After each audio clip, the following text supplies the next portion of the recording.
Most people don't lose relationships because they said something bad. They lose them because they said something too early, to the wrong person, with the wrong level of access. If you keep telling people everything, your plans, your fears, your money, your relationship problems, this video will save you. Today I'm ranking 6 reasons to stop oversharing, from least obvious to most important, and the last one explains why your life gets quieter the moment you start keeping things private.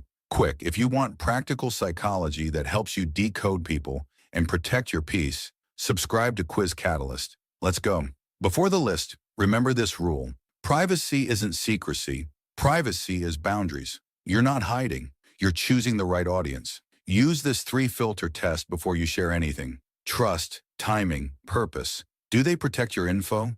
Is this the right moment? And what's the purpose? Support or just a dopamine dump? Now the ranking. Reason number 6. Oversharing makes you easier to read. The more you reveal, the easier it is for people to predict you, press your buttons, or pull you into drama. Example, you tell someone your biggest insecurity, then during an argument they joke about it. Fix. Share feelings with people who earn trust, not people who earn curiosity. Reason number 5. People confuse information with intimacy. You can tell someone your whole life story and still not be close. Closeness is consistency, not confession. Example, they know everything about you, but they're never there when you need them. Fix, watch behavior first, then share. Reason number 4, your goals die in other people's mouths. Not because evil energy, because opinions create doubt, and doubt kills momentum. Example, you say you're starting YouTube or a business, and they respond with,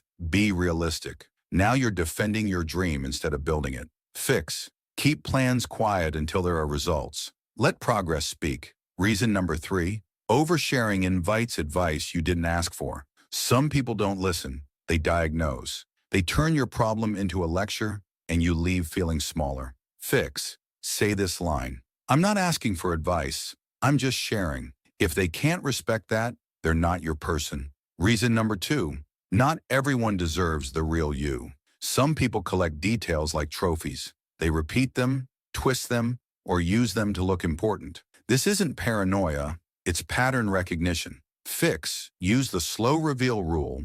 Share one layer at a time. If they handle it with respect, they earn the next layer. Reason number 1, privacy is power. When you stop explaining everything, you stop negotiating your life. Calmness isn't weakness. Calmness is control. Example, instead of long stories, you say, that doesn't work for me, and you move on. That's when people either respect you or expose themselves. Here's the simple rule to remember. Tell your story to people who protect it, not people who consume it. If you want part 2 with exact scripts, what to say when someone pries, gossips, or demands details, comment private and tell me, which reason hit hardest? 6, 5, 4, 3, 2, or 1.